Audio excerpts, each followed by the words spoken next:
Hi friends, എല്ലാവർക്കും നമ്മുടെ nurses on വീൽസിൻ്റെ അടുത്തൊരു വീഡിയോയിലേക്ക് സ്വാഗതം. നമ്മൾ ഇന്നത്തെ വീഡിയോ എന്ന് പറഞ്ഞു കഴിഞ്ഞാൽ നമ്മൾ ഈ അടുത്തിടെയായിട്ട് നിങ്ങൾ കുറേ പേര് കണ്ടു കാണും, ഞങ്ങളും കാണാനിടയായി. അങ്ങനെ കഴിഞ്ഞ ആഴ്ച നമ്മുടെ നാട്ടിലെ ഒരു ഫേമസ് യൂട്യൂബർ അദ്ദേഹത്തിൻ്റെ ട്രാവലിങ്ങിൻ്റെ ഭാഗമായിട്ട് നമ്മുടെ യൂറോപ്യൻ കൺട്രികളിൽ ഒരു രാജ്യത്ത് എത്തുകയും അവിടെ വെച്ച് അദ്ദേഹത്തിന് തൊണ്ടവേദന ഉണ്ടാവുകയും അതിൻ്റെ ട്രീറ്റ്മെൻറ്റിനായിട്ട് അവിടുത്തെ ഹോസ്പിറ്റലിലെ ഒരു AANI അല്ലെ ആക്സിഡൻറ്റ് ആൻഡ് എമർജൻസി കെയറിലേക്ക് ചെന്നു. അപ്പോൾ അവിടെ ചെന്നപ്പോൾ അവിടെ നിന്ന് അദ്ദേഹത്തിനോട് പറഞ്ഞു അദ്ദേഹം അവിടെ താമസിക്കുന്ന ആളല്ല എന്ന് പറഞ്ഞെന്നാണ് പറയുന്നത്. അപ്പം അതിനെക്കുറിച്ച് അദ്ദേഹം പറഞ്ഞുകൊണ്ട് യൂറോപ്പിലെ ഹെൽത്ത് കെയർ സിസ്റ്റത്തിനെ കുറിച്ചും അതുപോലെ UK ഹെൽത്ത് കെയർ സിസ്റ്റത്തിനെ കുറിച്ചൊക്കെ കുറച്ച് മോശമായ രീതിയിൽ പറഞ്ഞുകൊണ്ടൊരു വീഡിയോ നമ്മളെല്ലാവരും കാണാനിടയായി. അപ്പോൾ അതിന് പിന്നാലെ നമ്മുടെ UK ഒരു യൂട്യൂബറും അതിനൊരു മറുപടി എന്ന് വേണം കുറച്ച് UK ഹെൽത്ത് കെയർ സിസ്റ്റത്തെക്കുറിച്ചൊക്കെ പറഞ്ഞുകൊണ്ടൊരു വീഡിയോ വന്നു. പിന്നെ രണ്ടുപേരെയും സപ്പോർട്ട് ചെയ്തുകൊണ്ടും കുറ്റം പറഞ്ഞും കുറേ കണ്ടന്റ് ക്രിയേറ്റേഴ്സിൻ്റെ ഒക്കെ വീഡിയോ വന്നു. അപ്പം ഡോക്ടേഴ്സിന് വരെ വന്നു, നാട്ടിലുള്ള ഒരു ഡോക്ടറിന്റെ വരെ വീഡിയോസ് വന്നു. അപ്പം അദ്ദേഹത്തിന് ഇവിടുത്തെ ഹെൽത്ത് കെയർ സിസ്റ്റത്തിനെ കുറിച്ച് എന്തറിയാം എന്ന് എനിക്ക് ആ വീഡിയോ കണ്ടിട്ട് എനിക്കൊന്നും തോന്നിയില്ല. അപ്പം ഇപ്പം നീ ഇവിടുത്തെ ഹെൽത്ത് കെയർ സിസ്റ്റത്തിൽ എത്ര നാളായിട്ട് വർക്ക് ചെയ്യുന്നുണ്ട്? ഒരു മിനിമം 12 years ആയിട്ട് വർക്ക് ചെയ്യുന്നുണ്ട്. ഞാനും ഒരു 2016 തൊട്ട്, അപ്പോൾ ഒരു 8 years ആയിട്ട് വർക്ക് ചെയ്യുന്നുണ്ട്.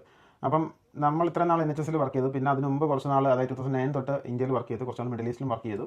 അപ്പോൾ ഇവിടെ കുറച്ച് നാൾ ഞാനൊരു ഓൾമോസ്റ്റ് 3 to 4 years നാട്ടിൽ വർക്ക് ചെയ്തിട്ടാണ് ഇങ്ങോട്ട് വന്നത്. അപ്പം നമ്മുടെ അവിടുത്തെ എല്ലാം വർക്ക് ചെയ്ത്, അപ്പം നാട്ടിലെ ഹെൽത്ത് കെയർ സിസ്റ്റം നമുക്ക് അങ്ങനെ അവിടെ വർക്ക് ചെയ്തതിൻ്റെ അറിയാം. അല്ലാതെ നമ്മൾ ഹെൽത്ത് കെയർ സിസ്റ്റം യൂസ് ചെയ്തതിൻ്റെയും അറിവുകളുണ്ട്, അല്ലെങ്കിൽ നമ്മുടെ പേരൻസോ നമ്മുടെ ബന്ധുക്കളൊക്കെ യൂസ് ചെയ്യുന്ന അറിവുണ്ട്. പിന്നെ അതുപോലെ ഇവിടുത്തെ NHS സെയിം നമ്മൾ വർക്ക് ചെയ്തതിൻ്റെയും യൂസ് ചെയ്തതിൻ്റെയൊക്കെ ഒരു അറിവുണ്ട്. അപ്പോൾ അത് വെച്ചിട്ട് നമ്മൾ നമ്മുടെ NHS കുറിച്ച് നമുക്കറിയാവുന്നത്, അതായത് നല്ലത് മാത്രമല്ല നല്ലതും ചീത്തയും. അല്ല, NHS അടിപൊളിയാണെന്നൊന്നും നമ്മൾ പറയത്തില്ല. പക്ഷേ ഒരു 10 വർഷം എന്ന് പറഞ്ഞു കഴിഞ്ഞാൽ ഒരു ലോങ് ടൈം ആണ് ഒരാൾക്ക് ഒരു സിസ്റ്റത്തിനെ പറ്റി. അതായത് അതിനകത്ത് നിന്ന് പല ഡിപ്പാർട്ട്മെന്റുകൾ, അതായത് കമ്മ്യൂണിറ്റി ആണെങ്കിൽ nursing home, community, intensive care, hospital, wards, അങ്ങനെ പല ഇടങ്ങളിൽ വർക്ക് ചെയ്തിട്ട് ഉള്ള ഒരു എക്സ്പീരിയൻസിൽ ആ ഒരു 10 years എനിക്ക് തോന്നുന്നു അത് പ്രൊവൈഡർ ആയിട്ടാണ് നിൽക്കുന്നത്. നമ്മൾ അവർക്ക് സഹായിക്കുകയാണ്. പ്ലസ് നമ്മൾ 10 വർഷത്തിൽ NHSന്റെ സർവീസ് പലതവണ നമ്മൾ യൂസ് ചെയ്തിട്ടുണ്ട്.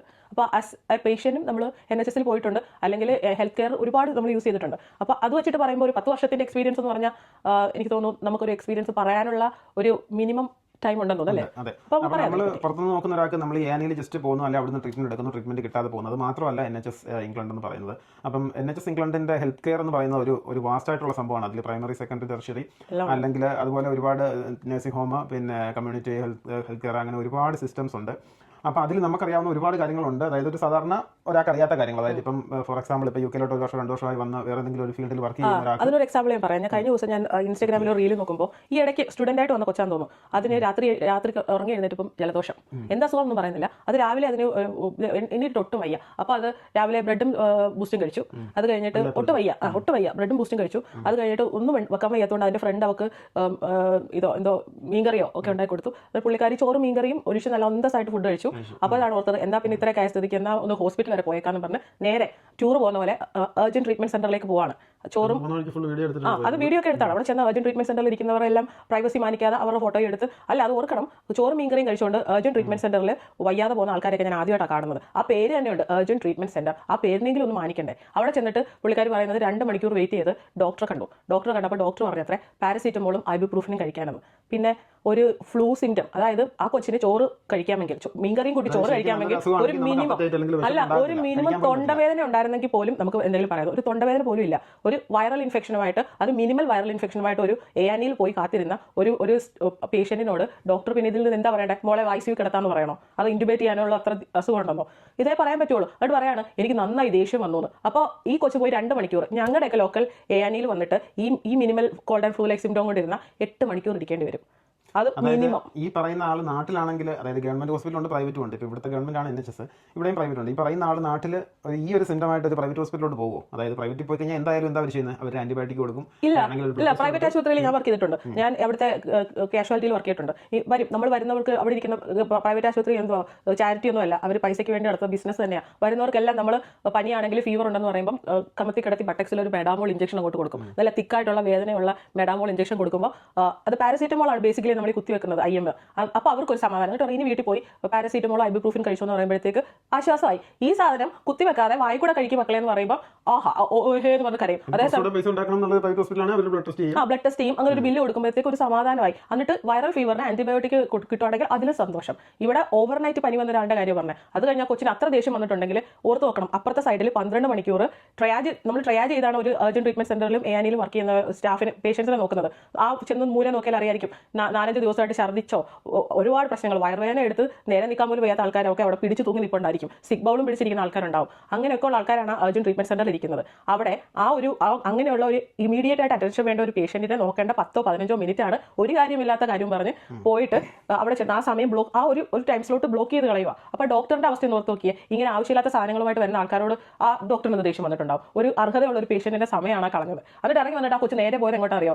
കേക്ക് ഷോപ്പിലോട്ട്. അവിടെ പോയിട്ട് വെൽവെറ്റോ 2 ഫ്ലേവേർഡ് കേക്ക് ആ വിഷമത്തിൽ ആ കൊച്ചു വാങ്ങിച്ചു കഴിച്ചു. എന്നിട്ട് പറയാണ്, NHS പോലത്തെ വൃത്തികെട്ട ഒരു സമ്പ്രദായമില്ല ഗൈസ്, ഇവിടെ ഹാർട്ട് അറ്റാക്ക് വന്നാലും പാരസീറ്റമോളും ഐബുപ്രൂഫിനും കൊടുക്കുന്നു. ഞാൻ പറയുന്നത് അപ്പോൾ വിവരമില്ലായ്മ ഒരു തെറ്റല്ല, പക്ഷേ അതൊരു അലങ്കാരമായിട്ട് കൊണ്ടു നടക്കുന്നത് കണ്ടന്റ് ക്രിയേറ്റർ ഒക്കെ ആയിരിക്കാം, പക്ഷേ കണ്ടന്റ് ഉണ്ടാക്കിക്കോളും. പക്ഷേ ഇത്രയും ഈ NHS കഴിഞ്ഞ 10-75 വർഷമായിട്ട് ഫ്രീ ആയിട്ട് എത്രയേറെ ആൾക്കാർക്ക് എന്തോരം കെയർ കൊടുക്കുന്നുണ്ടെന്ന് എനിക്ക് കഴിഞ്ഞ 10 വർഷമായിട്ട് അറിയാം. ഇപ്പോഴും കൊടുത്തുകൊണ്ടിരിക്കുന്നു. അത് ശരിയാണ്, NHSന് അതിൻ്റെതായ ബുദ്ധിമുട്ടുകളുണ്ട്, ഫണ്ട് കുറവുണ്ട്. ഇപ്പോൾ ശരിയാണ്, എല്ലാം ശരിയാണ്, അത് പെർഫെക്റ്റ് ഒന്നും അല്ല. പക്ഷേ ഒരുപാട് ആൾക്കാർക്ക് ഇപ്പോഴും വീട്ടിൽ എനിക്ക് തന്നെ ആണെങ്കിലും ഇപ്പം ഞാൻ കുഴഞ്ഞു വീഴാൻ പോയാൽ 999 വിളിച്ചാൽ 6 മിനിറ്റിനുള്ളിൽ ഫ്രണ്ടിൽ ആംബുലൻസ് വരും എന്ന് എനിക്ക് ഉറപ്പുണ്ട്. എടുത്തോണ്ട് പോയി അതിന്റെ പിന്നെ കറക്റ്റ് ആയിട്ടുള്ള കാര്യങ്ങൾ പറയണം. അതായത് നമ്മൾ ചുമ്മാതെ ഒന്ന് ക്ഷീണിച്ച് കുഴഞ്ഞു വീണാൽ അവർ വിളിക്കുമ്പോൾ അവർ ചോദിക്കുന്ന ചോദ്യങ്ങളുണ്ട്. ഇതെല്ലാം ട്രയാജിലാണ് വർക്ക് ചെയ്യുന്നത്. അല്ലെങ്കിൽ ആൾക്ക് ബ്രീത്ത് ചെയ്യുന്നുണ്ടോ അങ്ങനെ. അപ്പോൾ അതിന്റെ നമ്മൾ പറയുന്ന അനുസരിച്ചാണ്. ഇപ്പോൾ ഹാർട്ട് അറ്റാക്ക് ഒക്കെ ആണെങ്കിൽ ആളുടെ ബോധം പോകും. അപ്പോൾ ഹാർട്ട് അറ്റാക്ക് ആണെന്റെ സിംറ്റം ആണെന്ന് അറിഞ്ഞു കഴിഞ്ഞാൽ അത് 3 to 5 മിനിറ്റ്സോ ഇത്ര സമയത്തിനുള്ളിൽ ബ്ലൂ ലൈറ്റ് ഇട്ട് സാധനം വരും. വീട്ടിൽ നിന്ന് എടുത്തോണ്ട് കൂടെ ആരും പോകണ്ട. അവിടെ കൊണ്ടുപോയി ചികിത്സിച്ച് ഹാർട്ടിന് സർജറി വേണമെങ്കിൽ അതും ചെയ്ത് റീഹാബിലിറ്റേഷനും ചെയ്ത് നടന്ന് വീട്ടിൽ വരാൻ തക്കതാവുമ്പോൾ വീട്ടിൽ കൊണ്ടുവിടും. ഇത് നാട്ടിൽ എത്ര അടുത്ത് ചെയ്യുമെന്ന് എനിക്കറിയത്തില്ല. ഒരു എക്സാമ്പിൾ പറയാം. നമ്മുടെ ഒരു കൂട്ടുകാരിയുടെ കൊച്ചു പെട്ടെന്ന് അതിന് പനി വന്നിട്ട് പെട്ടെന്ന് ശ്വാസം വിട്ട് നീല കളറായി. അവൾ 999 വിളിച്ച് കൃത്യം 6 മിനിറ്റ് ആയപ്പോഴേക്കും ഫ്രണ്ടിൽ ആംബുലൻസ് എത്തി. അത് പ്രത്യേകം കുട്ടികളുടെ എമർജൻസി അത് ഭയങ്കര പിന്നെന്താ അതിന്റെ സീരിയസ്നെസ് കൂടുതലായിട്ടാണ് കാണുന്നത്. അപ്പോൾ ആ ലിസ്റ്റിൽ അത് അവർക്ക് ആ ടൈം ലിമിറ്റ് ഉണ്ട്. ആ ടൈം എത്രയും പെട്ടെന്ന് അവരെത്തും. അതെന്ന് പറഞ്ഞാൽ എമർജൻസിയാണ്. അതേസമയം നമ്മൾ വീട്ടിൽ ടോയ്ലറ്റിൽ വീണു താഴെ കിടക്കാണ്, എഴുന്നേക്കാൻ വയ്യാന്ന് പറയുകയാണെങ്കിൽ ചിലപ്പോൾ വീട്ടിൽ ആളുണ്ടോ നോക്കാൻ, അതായത് പേഷ്യന്റിന്റെ കണ്ടീഷൻ വേഴ്സ് ആയി കഴിഞ്ഞാലും ഇനി വിളിക്കാൻ ആളുണ്ടല്ലോ എന്നുള്ള വെച്ചിൽ ട്രയാജ് കുറച്ചുകൂടെ താഴും. ചിലപ്പോൾ അവരെ നോക്കാൻ വേണ്ടിയിട്ട് 5 മണിക്കൂർ എടുക്കുമായിരിക്കും ആംബുലൻസ് വരാൻ. കാരണം ഈ ആംബുലൻസ് ഇത്രയും ആൾക്കാർക്ക്, ഈ ഫുൾ ഇംഗ്ലണ്ടിലുള്ള ആൾക്കാർക്ക് വേണ്ടിയിട്ട് ഉള്ളതാണ് ആംബുലൻസ് സർവീസ്. അപ്പോൾ അവർ ആൾക്കാർ വിടുമ്പോൾ അത് ട്രയാജ് ചെയ്തിട്ടാണ് വിടുന്നത്, പ്രയോറിറ്റി എടുത്തിട്ടാണ് വിടുന്നത്. അപ്പോൾ എല്ലാവർക്കും അവനവന്റെ ഹെൽത്ത് വലുതാണ്. ആൾക്കാർ കമ്പയർ ചെയ്യുന്ന പറഞ്ഞാൽ നാട്ടിൽ നമ്മുടെ ഗവൺമെന്റ് ഹോസ്പിറ്റലിൽ, അതായത് അവിടുത്തെ കെയർ നമുക്ക് ഒരുപാട് പേർക്ക് അറിയാം. കെയർ മോശമാണല്ല, അവിടുത്തെ ഡോക്ടേഴ്സ് ഒക്കെ നമ്പറാണ്. അപ്പോൾ അതല്ല ഞാൻ പറയുന്നത്. പക്ഷേ നമ്മുടെ ഇൻഫ്രാസ്ട്രക്ചറും അതുപോലുള്ള കാര്യങ്ങളൊക്കെ കുറവാണ്. അപ്പം നമ്മൾ എന്താ ചെയ്യുന്നത്, ഒരു ആവറേജ് ആൾക്കാർ കൂടുതലും പ്രൈവറ്റ് ഹോസ്പിറ്റലിനെയാണ് നമ്മൾ റിലൈ ചെയ്യുന്നത്. അത് നാട്ടിലെ ഒരു സാഹചര്യത്തിൽ നമുക്ക് പറ്റും. പക്ഷേ ഇവിടുത്തെ ഒരു ചെലവ് വെച്ചിട്ട് ഒരു അത്യാവശ്യം നല്ല സാലറി ഉള്ള ഒരാൾക്ക് പോലും ഒരു പ്രൈവറ്റ് ഹോസ്പിറ്റലിനെ ഡിപ്പെൻഡ് ചെയ്യാൻ പറ്റത്തില്ല. കാരണം NHS കെയർ നല്ലതാണ്, പക്ഷേ പ്രൈവറ്റ് ഇൻഷുറൻസ് വേണം. അപ്പോൾ അത് സാധാരണ ഒരാളെ കൊണ്ട് പറ്റുന്ന കാര്യമല്ല. അപ്പോൾ എന്താണ്, NHS കെയർ ആണ് ഇവിടെ 90% ആൾക്കാരും റിലൈ ചെയ്യുന്നത്.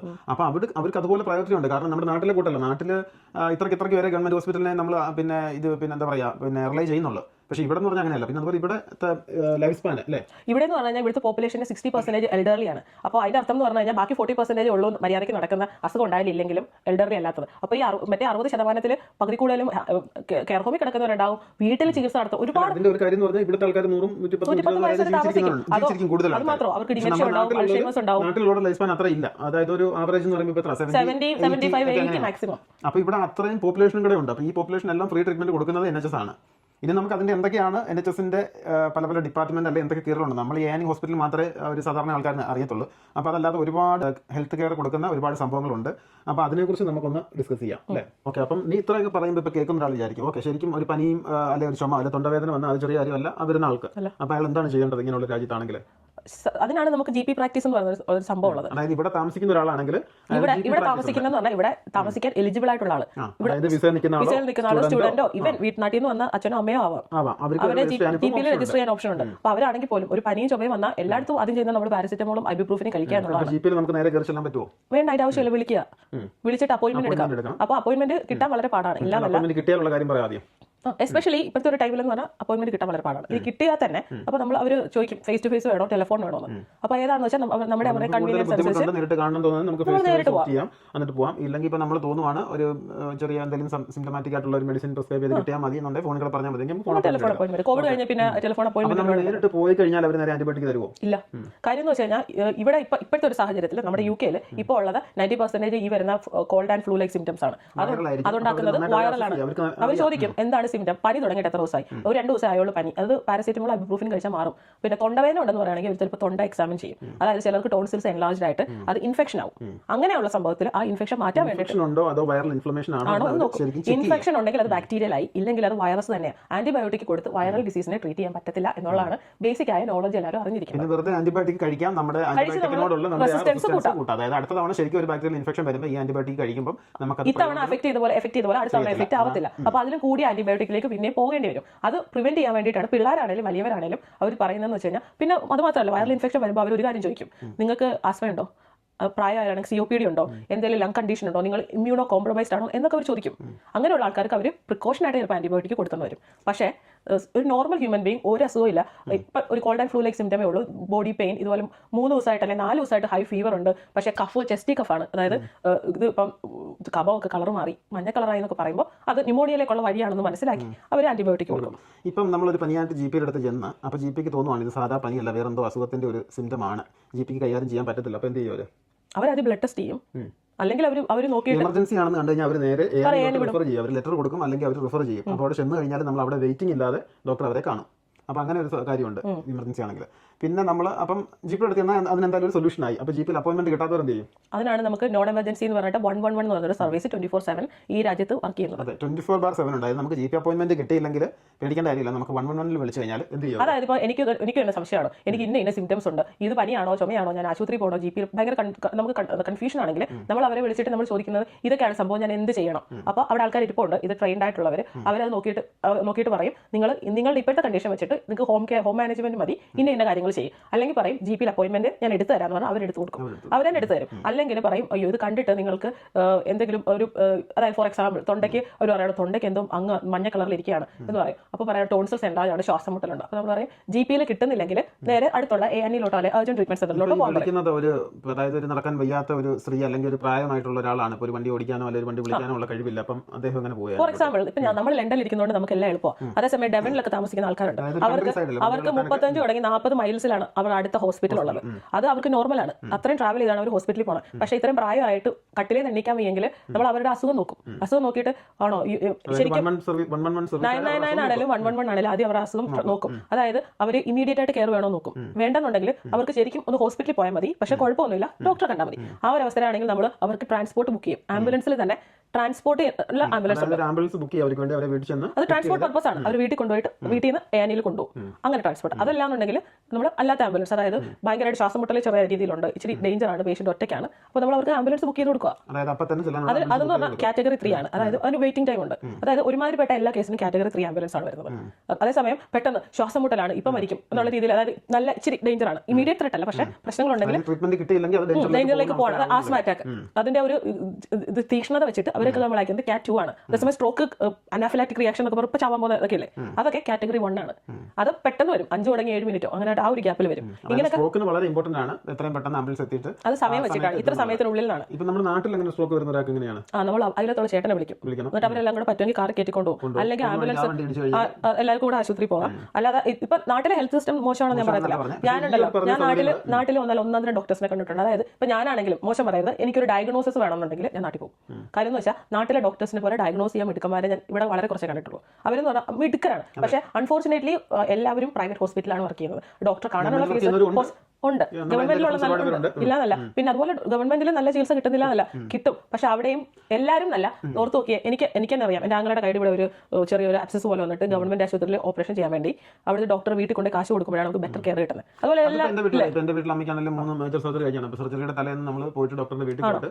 എല്ലാ ഡോക്ടേഴ്സ് ഇങ്ങനെയാണെന്ന് നമ്മൾ പറയത്തില്ല, പക്ഷേ അൺഫോർച്ചുനേറ്റ്ലി അതാണ് സിസ്റ്റത്തിന്റെ അവസ്ഥ. അത് പണ്ട് നാട്ടിൽ നടന്നു വരുന്നതാണ്, അത് പരസ്യമായ രഹസ്യമാണ്. അതിപ്പം നമ്മുടെ അതിലത്തോ അങ്ങനെ ആർക്കും ചോദിച്ചാലും അറിയാം. ഇനി എല്ലാവർക്കും അറിയാത്തതാണോ എന്ന് എനിക്കറിയില്ല, പക്ഷേ നമ്മുടെ വീട്ടിലൊക്കെ ഇത് അറിയാവുന്നതാണ്. പിന്നെ നമുക്ക് ഗവൺമെന്റ് ഹോസ്പിറ്റലിൽ സർജറി ചെയ്യാൻ പറ്റത്തുള്ളൂ, പക്ഷേ പിന്നെ നമുക്ക് വേറെ ഓപ്ഷൻ ഇല്ല. അപ്പം നമുക്ക് എന്തായാലും സർജറി ചെയ്യുമ്പോൾ നല്ല രീതിയിൽ ചെയ്യണമല്ലോ. അപ്പം അതിന് വേണ്ടിയിട്ട് അത് അവിടുത്തെ നടപ്പാണ്. എല്ലാ ഡോക്ടേഴ്സും വാങ്ങിക്കുമെന്നോ എനിക്കറിയില്ല, പക്ഷേ നമ്മുടെ വീട്ടിൽ 3 സർജറി ഉണ്ടായപ്പോൾ അങ്ങനെ ചെയ്തിട്ടുണ്ട്. അത് നമുക്ക് കറക്റ്റായിട്ട് അറിയാവുന്ന കാര്യമാണ്. അപ്പോൾ അതുകൊണ്ട് പക്ഷേ നാട്ടിൽ പൈസ ഉള്ളവൻ രാജാവാണ്. ഇപ്പോഴത്തെ ഡോക്ടേഴ്സ് മേടിക്കുമെന്നല്ല ഞാൻ പറഞ്ഞത്, എല്ലാവരും വായിക്കും നമ്മൾ പറയുന്നില്ല, പക്ഷെ നമ്മൾ കണ്ടിട്ടുണ്ട്. പക്ഷേ ഇവിടുത്തെ NHS ഒരു ഡോക്ടറെ വീട്ടിൽ പോയി കൊടുക്കാൻ പറ്റത്തില്ല. ഫ്രണ്ടിൽ കിടക്കുന്ന ആളുടെ ബാങ്കിൽ എത്ര അക്കൗണ്ട് ഉണ്ടെന്നോ, ഏത് കളറാണെന്നോ, ഏത് രാജ്യക്കാരനാണെന്നോ നോക്കാതെ അവരുടെ അസുഖത്തിനെ ട്രയാജ് ചെയ്തിട്ടാണ് അവർ ചികിത്സിക്കുന്നത്. പിന്നെ ഞാൻ ഇത് പറയുമ്പോൾ ആൾക്കാർക്ക് മോശമായിട്ട് തോന്നും. ഞാൻ നാട്ടിൽ കുറച്ചാൾ വർക്ക് ചെയ്ത ആളാണ്. അത് നല്ല ഒന്നാന്തരം ഹോസ്പിറ്റലിലെ ഇൻറ്റൻസീവ് കെയറിൽ വർക്ക് ചെയ്ത ആളാണ്. പേഷ്യൻറ്റിൽ ഡ്രഗ് കൊടുക്കുന്നത്, ആവശ്യമില്ലാത്ത ഡ്രഗ് കൊടുക്കുന്നത് ഞാൻ കണ്ടിട്ടുണ്ട്. ഇവിടെയൊക്കെ ആണെങ്കിൽ പിന്നെ എനിക്ക് തന്നെ അറിയാം, എൻ്റെ കൂട്ടുകാർ വർക്ക് ചെയ്യുന്ന പല ഹോസ്പിറ്റലിലെ നാട്ടിൽ അത് എത്തിക്കലല്ലാതെ മെഡിസിൻ ട്രയൽ നടക്കുന്നുണ്ട്. പേഷ്യൻസ് പോലും അറിയുന്നില്ല. ഒരുപാട് കാര്യങ്ങൾ നാട്ടിൽ നടക്കുന്നുണ്ട്. അങ്ങനത്തെ അൺഎത്തിക്കലായിട്ടുള്ള ഒരു സാധനവും UK NHS നടക്കത്തില്ല. നിങ്ങളെ ഒരു ഡ്രഗ് ടെസ്റ്റിനോ യൂട്യൂബറെ പോലെ അതുപോലെ ചോദിക്കാൻ കഴിവുള്ളവരോടൊന്നും അവരങ്ങനെ ചെയ്യില്ല. ഇല്ല, പാവങ്ങളായിട്ടുള്ള ആൾക്കാരോട് ഒരിക്കലും ആരും ചോദിക്കാനില്ല. ഇത് എല്ലാവർക്കും അറിയാവുന്ന കാര്യമാണ്. അതൊന്നും ഈ NHS നടക്കത്തില്ല. ഞാൻ എന്റെ ശരീരത്തിൽ ഒരു ഡ്രഗ് ടെസ്റ്റ് ചെയ്യണമെങ്കിലോ എന്തെങ്കിലും ഒരു കാര്യം ചെയ്യണോ എന്റെ കൺസെന്റ് ഇല്ലാതെയോ അല്ലെങ്കിൽ എന്റെ ഇമീഡിയറ്റ് നെക്സ്റ്റ് ഓഫ് കിന്നിന്റെ കൺസെന്റ് ഇല്ലാതെയോ ഒന്നും ഈ രാജ്യത്ത് നടക്കത്തില്ല. എല്ലാവർക്കും ഈക്വൽ ആയിട്ടാണ് ട്രീറ്റ്മെന്റ് കൊടുക്കുന്നത്. ചിലപ്പോൾ ഈ രാജ്യത്തെ രാജാവിനും പ്രസിഡന്റിനും വ്യത്യാസം ഉണ്ടാകും. കാരണം അവർ അതുകൊണ്ട് മാത്രമുള്ള പരിഗണന, അല്ലാതെ എല്ലാവരും ഒരുപോലെയാണ്. റോയൽ ബർത്ത് കിടക്കുന്ന നമ്മുടെ ഇമ്പീരിയൽ അല്ലേ, അവർ അവിടുത്തെ പ്രൈവറ്റ് വിംഗിലാണ് വന്ന് പ്രസവിച്ചിട്ട് പോകുന്നത്. അവരെന്ന് പറഞ്ഞാൽ വലിയ പ്രശ്നങ്ങളോ വലിയ കാര്യങ്ങളോ ഒന്നുമില്ല. അവർ ഡീസെന്റ് ആയിട്ട് വന്ന് പ്രസവിച്ചിട്ട് പോകുന്നു, അത്രേ ഉള്ളൂ. അപ്പോൾ ആർക്കും പൈസയുടെ രീതിയിലോ ഡിസ്ക്രിമിനേഷൻ ഒന്നും ഈ രാജ്യത്ത് ഉണ്ടാകുന്നില്ല. എല്ലാവരും അസുഖം അനുസരിച്ചിട്ടാണ് ഇവിടെ ട്രീറ്റ്മെന്റ് കൊടുക്കുന്നത്. പിന്നെ നാട്ടിലത്തെ കാര്യം തന്നെ ആലോചിച്ച് നോക്കിയാൽ ഒരു ക്യാൻസർ വന്നു കഴിഞ്ഞാൽ കുടുംബം എടുത്ത് വിറ്റാലല്ലേ ചികിത്സിക്കാൻ പറ്റത്തുള്ളൂ. ഇവിടെ അങ്ങനെയാണോ? ഒന്ന് ഡയഗ്നോസ് ചെയ്ത് കിട്ടിയാൽ മതി. അപ്പം തന്നെ അവർ പാത്വേയിലാക്കി അവർ പെട്ടെന്ന് പടപടപടയെ ട്രീറ്റ്മെന്റ് കൊടുക്കും. ഒരു പൈസ കൊടുക്കണം. ഡയാലിസിസ് എത്ര പേഷ്യൻസിന് ഫ്രീ, എത്ര പേർക്ക് ഡയാലിസിസ് ഫ്രീ ആയിട്ട് നമ്മൾ പറഞ്ഞത് ഇപ്പോൾ അപ്പോയിന്റ്മെന്റ്സിന്റെ കാര്യമാണ് പറഞ്ഞത്. അപ്പം എമർജൻസി ആണെങ്കിൽ ഞാനിപ്പം ഇല്ലെങ്കിൽ GP പോകാം, അപ്പോയിന്റ്മെന്റ് കിട്ടാത്ത 111 സർവീസ് വിളിച്ചു കഴിഞ്ഞാൽ. പിന്നെ ഈ ആൾക്കാർക്കൊന്നും അറിയാത്തൊരു കാര്യമുണ്ട്. ഈ GP പോലെ തന്നെ out of hours GP service ഉണ്ട് 111. അതായത് വൈകുന്നേരം 6:30 തുടങ്ങി രാവിലെ 7 മണി വരെ 111 സർവീസിൽ വിളിച്ചു കഴിഞ്ഞാൽ നിങ്ങൾക്ക് നിങ്ങളുടെ GPയിൽ കിട്ടുന്ന പോലെ തന്നെ നിങ്ങളുടെ ലോക്കൽ GPയിൽ ഔട്ട് ഓഫ് അവേഴ്സ് GPയെ കാണാനോ അല്ലെങ്കിൽ ടെലിഫോൺ അപ്പോയിന്റ്മെന്റോ കിട്ടും. ഇത് അതായത് ഈ അത്ര എമർജൻസി അല്ലാത്ത പനി, ചുമ, ജലദോഷം രാത്രിയിൽ വരുവാണെങ്കിൽ അല്ലെങ്കിൽ പകൽ അപ്പോയിന്റ്മെന്റ് കിട്ടിയില്ല, പകൽ വൈകുന്നേരം ഉച്ചയ്ക്ക് സാധാരണ നമ്മുടെ GPയിൽ എപ്പോഴും നമ്മൾ വിളിക്കുന്നത് രാവിലെ 8 മണി അല്ലെങ്കിൽ 3 മണി. 3 മണിക്ക് വിളിക്കുമ്പോൾ അപ്പോയിന്റ്മെന്റ് ഇല്ലാന്ന് അറിയുകയാണെങ്കിൽ 2 മണിക്കൂറോടെ അല്ലെങ്കിൽ 3 മണിക്കൂറോടെ വെയിറ്റ് ചെയ്തിട്ട് 111 വിളിച്ചു കഴിഞ്ഞാൽ അവർ നിങ്ങൾക്ക് ഔട്ട് ഓഫ് ഹവേഴ്സ് GPയുടെ അപ്പോയിന്റ്മെന്റ് തരും ആവശ്യമുണ്ടെങ്കിൽ. പിന്നെ ശനി ഞായറും രാവിലെ തുടങ്ങി രാത്രി വരെ ഫുൾ ടൈം നിങ്ങൾക്ക് എന്തെങ്കിലും പ്രശ്നം ഉണ്ടെങ്കിൽ 111 വിളിച്ചാൽ അവർക്ക് ഔട്ട് ഓഫ് ഹവേഴ്സ് GP ഉണ്ട്. ഇതുപോലത്തെ ചെറിയ ആന്റിബയോട്ടിക് വേണ്ട കാര്യങ്ങളോ അങ്ങനത്തെ മൈനർ ഇഷ്യൂസ് ഒക്കെ ആണെങ്കിൽ അവർ ഔട്ട് ഓഫ് ഹവേഴ്സ് GPയെ ഫേസ് ടു ഫേസും കിട്ടും, ടെലിഫോണും കിട്ടും, ഇങ്ങനത്തെ അപ്പോയിന്റ്മെന്റ് കിട്ടും. അപ്പോൾ അതുപോലെ അത് പറഞ്ഞപ്പോഴാണ് ഞാൻ പറഞ്ഞത്, ഇപ്പോൾ ഈ പ്രായമായിട്ട് വയ്യാതെ കിടക്കുന്നവരൊക്കെ ഉണ്ടല്ലോ, അപ്പോൾ അവർക്ക് എന്താ പറയുക, ചെറിയ പനി അങ്ങനെ ഹോസ്പിറ്റലിൽ പോകണ്ട, പക്ഷേ വീട്ടിൽ തന്നെ എന്നിച്ചിരി മരുന്ന് കൊടുക്കണം. അങ്ങനെ GP ഹോം വിസിറ്റ് ചെയ്യാറുണ്ട്. പക്ഷേ 95% ഔട്ട് ഓഫ് ഹവേഴ്സ് GPസും ഹോം വിസിറ്റ് ചെയ്യും. അവർ വീട്ടിൽ പോയി കാണും. അതായത് ഹൗസ് ബൗണ്ട് ആയിട്ടുള്ള പേഷ്യൻസിനെ അവർ വീട്ടിൽ പോയി കാണും. നഴ്സിംഗ് ഹോമിലെ പേഷ്യൻസിനെ അവർ വീട്ടിൽ പോയി കാണത്തില്ല. അതുപോലെ ഹൗസ് ബൗണ്ട് ആയിട്ട് കിടക്കുന്നവർ അവർ വീട്ടിൽ പോയി കാണും. അതുപോലെ വീട്ടിൽ പിന്നെ ഇതുപോലെ പുറത്തൊന്നും പോവാതെ വീട്ടിൽ കിടപ്പായിട്ട് ഇപ്പം പറഞ്ഞ ഇപ്പോൾ ഡയബറ്റിക് പോകുന്നുണ്ട് അല്ലെങ്കിൽ ഡയബറ്റിക് മെഡിക്കേഷൻ എടുക്കണം, ആരുമില്ല. അപ്പം അങ്ങനെയുള്ളവർക്കുള്ള ട്രീറ്റ്മെന്റ് ഡിസ്ട്രിക്ട് നഴ്സ് വരും. അതെല്ലാം GP കമ്മ്യൂണിറ്റി തന്നെയാണ്. വീട്ടിൽ ആരും ഇല്ലെങ്കിൽ അവർക്ക് വീട്ടിൽ ആരും ഇല്ലെങ്കിൽ അവർക്ക് ഒരു സോഷ്യൽ വർക്കർ ഉണ്ടാവും. വീടിന്റെ ഫ്രണ്ടിൽ ഒരു ബോക്സ് ഉണ്ട്, അതിന്റെ പേര് കീ സേഫ് എന്നാണ്. അതൊരു നമ്പർ ലോക്ക് ഉണ്ടായിരിക്കും. ഫോർ എക്സാമ്പിൾ 123 എന്നായിരിക്കും. അത് അകത്ത് കിടക്കുന്ന ആളിനും അറിയാം, ഇവർക്ക് ഇമീഡിയറ്റ് കെയർ കൊടുക്കാൻ വരുന്ന ആളിനും മാത്രമേ അറിയത്തുള്ളൂ. അവർ വന്നിട്ട് ആ കീ സേഫ് ഞെക്കി അകത്ത് കയറും, പേഷ്യന്റ് കെയർ കൊടുക്കും, തിരിച്ചിറങ്ങി പോകും. ഇനി ആംബുലൻസ് വേണമെന്നുണ്ടെങ്കിൽ പേഷ്യന്റ് പറയും ഞാൻ ബെഡ് ബൗണ്ട് ആണ്, എന്റെ കീ സേഫ് നമ്പർ ഇതാണെന്ന് അവർ നമുക്ക് പറഞ്ഞു തരും. ആ നമ്പർ നമ്മൾ ആംബുലൻസ് കൊടുക്കുമ്പോൾ അവർ തുറന്ന് കയറും. അങ്ങനെയും ഇവിടെ സർവീസ് നടക്കുന്നുണ്ട്. പിന്നെ വേറെ ഇതൊന്നും വേണ്ട. നിങ്ങൾക്ക് ചെറിയ സ്കിൻ കണ്ടീഷൻസ് ഉണ്ടല്ലോ, അതായത് ചൊറിച്ചിൽ, ചെറിയ അലർജി, അങ്ങനത്തെ കാര്യങ്ങൾ, ഈ തൊണ്ടയ്ക്ക് മഞ്ഞ കളർ അല്ലാതെ ചെറിയ രീതിയിലുള്ള ത്രോട്ട് ഇൻഫെക്ഷൻ, അതായത് ആന്റിബയോട്ടിക് വേണം. പിന്നെ ഷിംഗിൾസ്, ചിക്കൻ ബോക്സ്, അങ്ങനത്തെ സാധനങ്ങളൊക്കെ, അങ്ങനെ ഒരു 13 മെഡിക്കൽ കണ്ടീഷൻ ഇപ്പം നിങ്ങൾ ലോക്കൽ ഫാർമസിയിൽ പോയിട്ട് അവിടുത്തെ ഒരു ഫാർമസിസ്റ്റിനെ കണ്ട അവർ പ്രിസ്ക്രൈബ് ചെയ്ത് തരും ആന്റിബയോട്ടിക്. അവർ 6 വർഷം കഷ്ടപ്പെട്ട് പഠിച്ചതാണ് ആ ഡിഗ്രി ഫാർമസിസ്റ്റിന്റെ. അപ്പോൾ നിങ്ങളുടെ ലോക്കൽ ഫാർമസി എന്ന് പറഞ്ഞത് ഒരു വലിയ പൊട്ടൻഷ്യൽ ഉള്ള ഒരു സ്ഥലമാണ്. നിങ്ങൾ അവിടെ ചെന്നിട്ട് അവിടെ ഇരിക്കുന്ന ഏതെങ്കിലും സ്റ്റാഫിനോടല്ല, ഫാർമസിസ്റ്റിനെ സംസാരിക്കുന്നത്. അവർക്ക് കൺസൾട്ടേഷൻ റൂം ഉണ്ട്. 13 മൈനർ ഇഞ്ചുറീസ് ആണ് ഇപ്പം ഫാർമസിസ്റ്റ് 6 വർഷം പഠിച്ച ചുമ്മാ ആണോ? അതുപോലത്തെ വിവരമുണ്ട്. പക്ഷേ കോംപ്ലിക്കേറ്റഡ് ആയിട്ടുള്ള കേസ് അവർ നോക്കിയിട്ട് പറയും ഇത് നമ്മുടെ കയ്യിൽ ഒതുങ്ങത്തില്ല, നിങ്ങൾ ഡോക്ടറെ കാണണമെന്ന് പറഞ്ഞിട്ട് GP കാണാൻ വിടും. പക്ഷേ ഓൾമോസ്റ്റ് ഈ ഞാൻ പറഞ്ഞില്ലേ, ചെറിയ കൊച്ചുങ്ങൾക്ക് ഇപ്പോൾ ദേഹത്ത് അലർജി വന്നു, അല്ലെങ്കിൽ ഈ hand foot and mouth disease ഒക്കെ വന്നു, അതൊക്കെ കൊണ്ടുപോയി ഫാർമസിസ്റ്റിനെ കാണിച്ചാൽ അവർക്ക് അത് കണ്ടിട്ട് അറിയാം ഇതിന്റെ സാധനമാണെന്ന്. അവർ ആന്റിബയോട്ടിക് ആണെങ്കിൽ അവർ പ്രിസ്ക്രൈബ് ചെയ്യും. ഒരു 80% ഫാർമസിസ്റ്റും പ്രിസ്ക്രൈബേഴ്സ് ആണ്.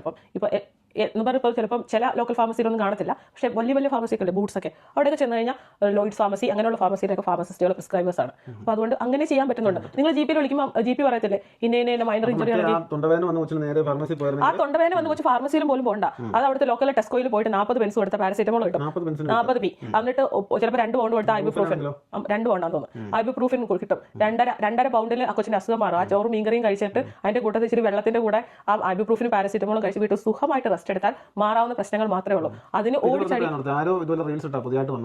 അവര് ഈ പാരസെറ്റമോളും പ്രൂഫിനും കാണാനിട്ടാണോ എന്നറിയില്ല. ഈ പാരസെറ്റമോളും പ്രൂഫിനും വേണമെങ്കിൽ തന്നെ ഞാനിപ്പോൾ മണിക്കൂറോളം ഇരിക്കണം എന്ന് പറഞ്ഞിട്ടാണ് റീൽ ഇടുന്നത്.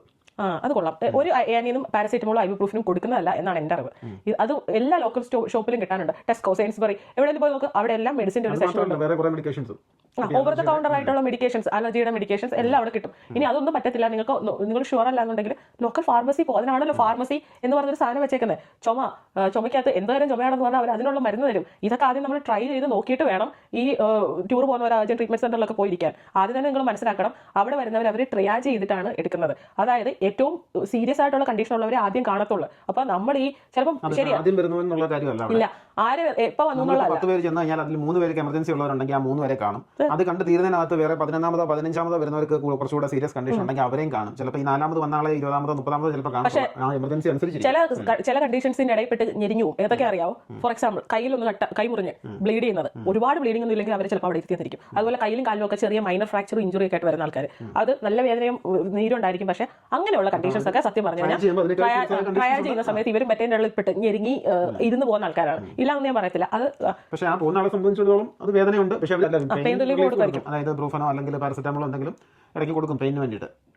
അല്ല, നമ്മൾ ശരിക്കും നമ്മളാണെങ്കിലും എപ്പോഴും കളിയാക്കാറല്ലേ, UK GP വിളിച്ചാൽ എപ്പോഴും പാരസിറ്റമോൾ കൊടുക്കത്തുള്ളത്. പാരസിറ്റമോൾ കഴിക്കാൻ വേണ്ടിയിട്ട് GP വിളിക്കേണ്ട ആവശ്യമുണ്ടോ എന്നൊക്കെ ചോദിക്കും. ഇല്ലാന്നല്ല, എല്ലാ സിസ്റ്റത്തിനും അതിൻ്റെതായ നല്ല സൈഡും ഉണ്ട്, ചീത്ത സൈഡും ഉണ്ട്. ഇതൊന്നും പെർഫെക്റ്റ് ഒന്നും അല്ല. പക്ഷേ നമ്മൾ ചെയ്യുന്ന കാര്യങ്ങളെയും ഒരു സിസ്റ്റം അതിന്റെ ആൾക്കാരെ സഹായിക്കുന്നതിനെ നമ്മൾ അപ്രീഷിയേറ്റ് ചെയ്യാൻ പഠിക്കണം. ചീത്ത സൈഡായിട്ട് തോന്നുന്ന കാര്യങ്ങൾ എന്ന് പറഞ്ഞാൽ ഇതാണ്. ഇപ്പം നമ്മളൊരു പനിയായിട്ട് അല്ലെങ്കിൽ പനിയല്ല, മൈനർ ഇൽനെസ് ആയിട്ട് പോയാൽ എനിക്ക് തന്നെ ഇപ്പം ഞാൻ കാലിൻ്റെ സ്പ്രെയിനൊക്കെ ആയിട്ട് പോയിട്ടുണ്ട്.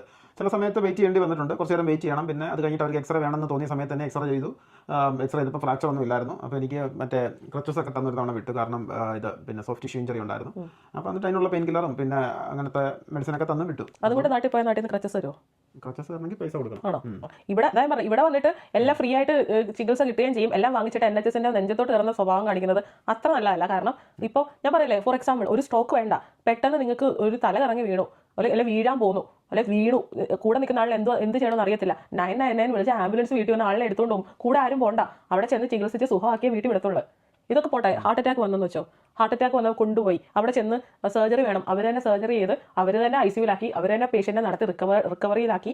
ഇനി അത് കഴിഞ്ഞിട്ട് പേഷ്യൻറ്റ് പറയുകയാണ്, അയ്യോ എനിക്ക് വീട്ടിൽ പോകുമ്പോൾ എൻ്റെ ബെഡ്റൂം എല്ലാം മേളത്തെ ഫ്ലോറിലാണ്, എനിക്ക് കയറാൻ പറ്റത്തില്ല, താഴെ ടോയ്ലറ്റ് ഉണ്ട് ഭാഗ്യത്തിന്, പക്ഷേ എനിക്ക് മേളിലാണ് ബെഡ്റൂം, എന്ത് ചെയ്യുമെന്ന് ചോദിക്കുമ്പോൾ ഇവർ ഒക്യുപേഷണൽ തെറാപ്പിസ്റ്റുകളെ വീട്ടിൽ വിട്ട് മൈക്രോ എൻവയോൺമെന്റ് എന്ന് പറഞ്ഞൊരു സാധനം ഉണ്ടാക്കും. അതായത് ബെഡും കുന്നവും കുടച്ചക്രവും ഒക്കെ മേളിൽ നിന്ന് താഴെ ഇറക്കാൻ പറ്റുമെങ്കിൽ താഴെ ഇറക്കും, ഇല്ലെങ്കിൽ പുതിയ ഹോസ്പിറ്റൽ ബെഡ് ഓർഡർ ചെയ്ത് ഇവർക്ക് ആ ഒരു എൻവയോൺമെന്റ് സേഫ് ആണോ എന്ന് നോക്കിയിട്ട് മാത്രമാണ് അവരെ വീട്ടിൽ വിടുന്നത്. എന്തോ ഒരു സേഫ്റ്റിയാണ് ഒരു ആളിന് വേണ്ടിയിട്ട് NHS ചെയ്യുന്നതെന്ന് ഓർക്കണം. ഇത് എത്ര രാജ്യങ്ങളിൽ ആർക്കൊക്കെ കിട്ടുമെന്ന് എനിക്കറിയത്തില്ല. എന്തായാലും ഇന്ത്യയിൽ ഇത് കിട്ടത്തില്ല. എല്ലാവരും പറയും ഇന്ത്യയിലെ ഹെൽത്ത് സിസ്റ്റം മികച്ചതാണ്, എസ്പെഷ്യലി കേരളത്തിലെ ആണ്, ഇല്ലാതൊന്നും ഞാൻ പറയത്തില്ല. പക്ഷേ അവിടെയും കാശുള്ളവൻ രാജാവ്, ഇല്ലാത്തവൻ കഷ്ടപ്പാട് തന്നെയാണ്.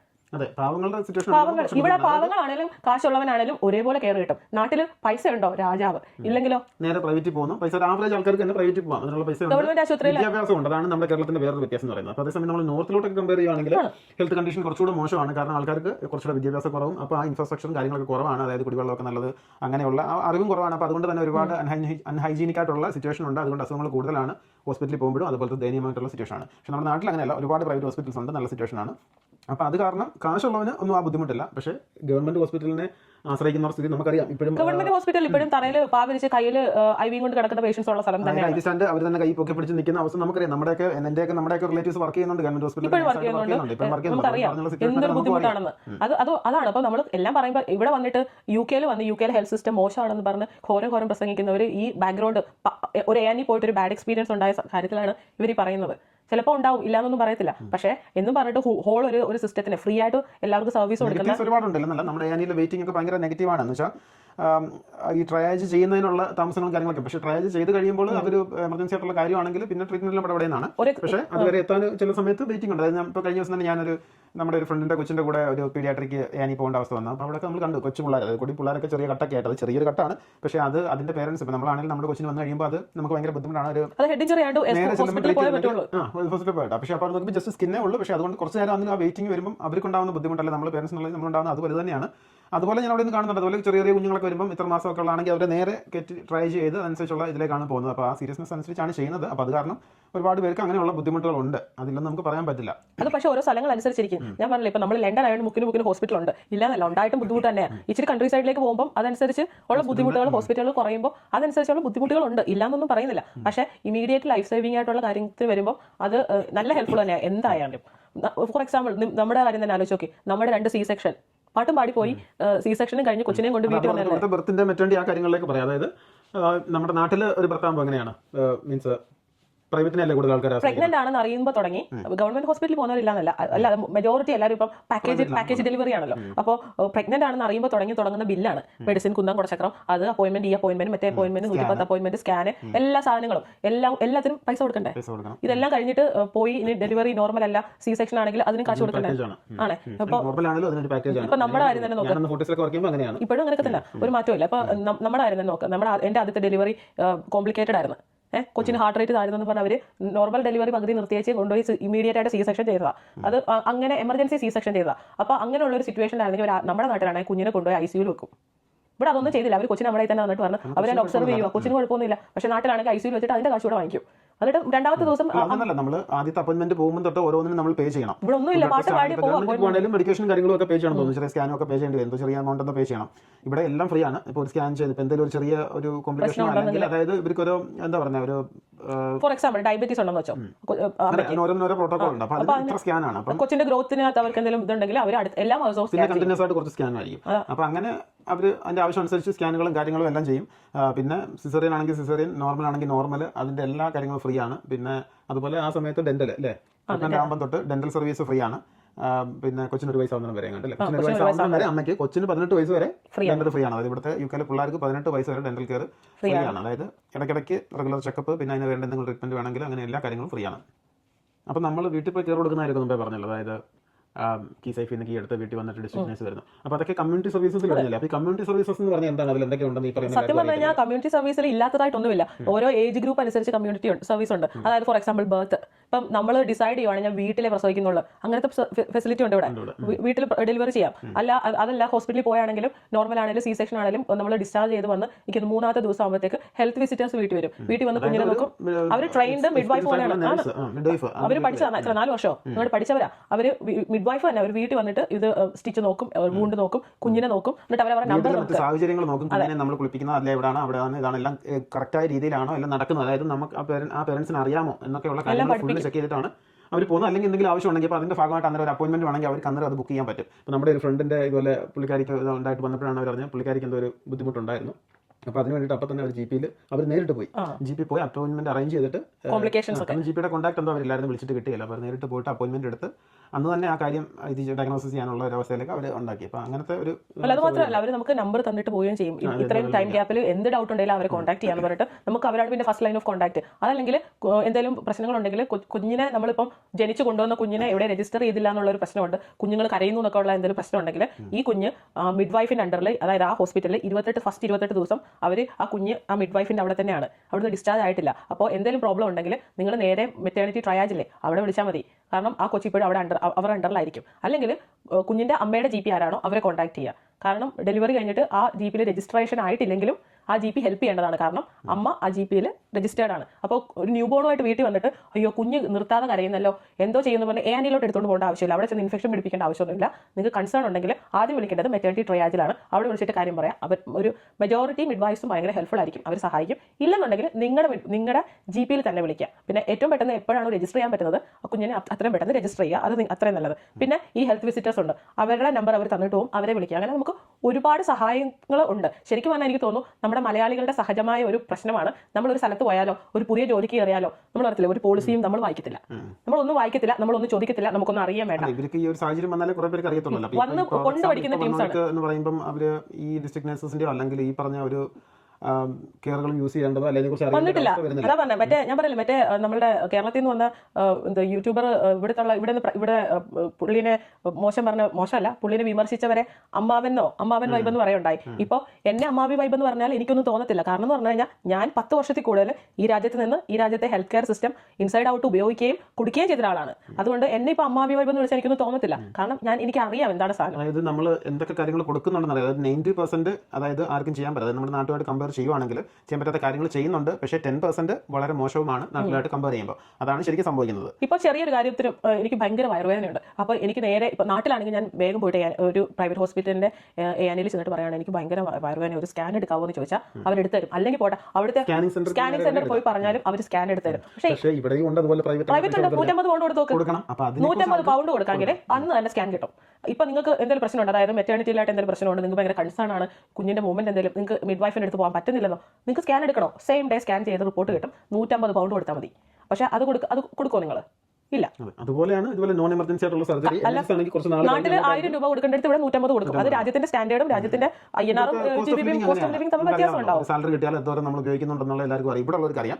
അപ്പൊ അത് വെച്ചിട്ട് അതുപോലെ പൈസ കൊടുക്കണം. അപ്പൊ ഈ പറഞ്ഞ ഇന്നലെ വന്നവർക്കൊന്നും അത് ചിന്തിക്കാൻ പറ്റുന്ന കാര്യമില്ല. ഈ പറഞ്ഞ ആൾക്കാർ, ഈ കുറ്റം പറയുന്ന ആൾക്കാർ നമ്മുടെ ICUവിൽ വന്ന് ഒരു ദിവസം ഒരു ബെഡിനൊക്കെ ഒരു ദിവസത്തെ ചാർജ് ഒന്ന് കൊടുത്തു നോക്കട്ടെ, കണ്ണ് തള്ളി പോകും. ചിന്തിക്കാൻ പറ്റാത്ത അത്രയും രീതിയിലുള്ള പൈസയാണ് ഒരു ദിവസം നിങ്ങൾ ഇവിടുത്തെ ICUവിൽ കിടന്നാൽ. അപ്പോൾ അതൊക്കെ ഫ്രീ ആയിട്ട് കിട്ടുന്നില്ലേ? പിന്നെ അതുപോലെ ഇവിടെ NHS നോൺ എമർജൻസി ആയിട്ടുള്ള സർജറി ചിലപ്പോൾ അവർ കുറച്ച് നാൾ കഴിഞ്ഞിട്ടായിരിക്കും നമുക്കത് ബുക്ക് ചെയ്യുന്നത്. അതായത് ചിലപ്പം വലിയ എമർജൻസി അന്നേരം ഈ പറഞ്ഞവന്റെ കൂട്ട് പെട്ടെന്ന് സർജറി വേണ്ടവർക്ക് പോയിട്ട് പ്രൈവറ്റ് പോയിട്ട് ചെയ്യാം അന്നേരം തന്നെ. പക്ഷേ അതിന് കൊടുക്കേണ്ട ചാർജ് എന്ന് പറഞ്ഞു കഴിഞ്ഞാൽ ഈ പറഞ്ഞതിന്റെ കൂട്ട് അപ്പൊ അതാണ് പറഞ്ഞത്, ഇവിടെ പ്രൈവറ്റ് ഒക്കെ ഉണ്ട്, പക്ഷെ അത് ആർക്കും ഉപയോഗപ്പെടുത്താൻ പറ്റാത്ത ഒരു സാഹചര്യമാണ്. അല്ല, ഏറ്റവും കൂടുതൽ എനിക്ക് തോന്നിയിട്ടുള്ള ഈ രാജ്യത്ത് എന്തെങ്കിലും ഒരു പ്രശ്നം വന്നാൽ കുറേ നാൾ വെയിറ്റ് ചെയ്യേണ്ടി വരുന്നത് ഈ ഓർത്തോപീഡിക് പ്രശ്നങ്ങളാണ്. ഡെന്റൽ ഓർത്തോപീഡിക്, അതായത് മാക്സിലോഫേഷ്യൽ അങ്ങനത്തെ ഉള്ള സാധനങ്ങൾക്ക് ഭയങ്കര വെയിറ്റിംഗ് ആണ്. അത് ഇവിടുത്തെ ഒരു ജനറൽ ഇതാണെന്ന് തോന്നുന്നു. എന്താണെന്ന് പറഞ്ഞാൽ ഒരുപാട് ആൾക്കാർക്ക് ഈ പ്രശ്നം ഉള്ളതുകൊണ്ടാണോ അതോ കുറവ്? സ്പെഷ്യാലിറ്റി അപ്പോയിന്റ്മെന്റ് ഒക്കെ ആണെങ്കിലും ആദ്യം അപ്പോയിന്റ്മെന്റ് കിട്ടാനൊക്കെ ചിലതൊക്കെ ഭയങ്കര താമസമാണ്. പക്ഷേ കിട്ടിക്കഴിഞ്ഞ് കഴിഞ്ഞാൽ എല്ലാം ചടപടയുന്ന കാര്യങ്ങൾ നടക്കും. ഇല്ലാന്നല്ല, ഞാൻ വർക്ക് ചെയ്തുകൊണ്ടിരുന്നത് അല്ല, നമ്മൾ NHS എന്ന് പറയുമ്പോൾ അതൊരു നെഗറ്റീവാണ്. സ്പെഷ്യാലിറ്റി അപ്പോയിന്റ്മെന്റ് ഒക്കെ നമ്മൾ അങ്ങോട്ട് ചെല്ലുമ്പോൾ എടുത്ത് വെച്ചേക്കത്തില്ല. നമ്മൾ കുറെ നാൾ ചിലപ്പോൾ വെയിറ്റ് ചെയ്യണം. അതോരോ സാഹചര്യം അനുസരിച്ച്. അതെന്ന് പറഞ്ഞു കഴിഞ്ഞാൽ നമ്മൾ കമ്മ്യൂണിറ്റിയിൽ നിന്ന് ഹോസ്പിറ്റൽ വരെ എത്താൻ എടുക്കുന്ന ഒരു ഗ്യാപ്പ് ഉണ്ട്. ആ ഒരു ഗ്യാപ്പാണ് ഈ NHSന്റെ ഇവിടുത്തെ ഏറ്റവും വലിയ പ്രശ്നം. അതായത് ഞാൻ പറയില്ലേ, ഫ്രീക്വന്റ് ആയിട്ട് വയറുവേദന വന്നുകൊണ്ടിരിക്കുന്നു, കുറെ നാൾ നോക്കി മാറുന്നില്ല, എന്നാൽ GP അതൊന്ന് റെഫർ ചെയ്ത് ഗ്യാസ്ട്രോഎൻട്രോളജിസ്റ്റിന്റെ അടുത്തേക്ക് വിടണം.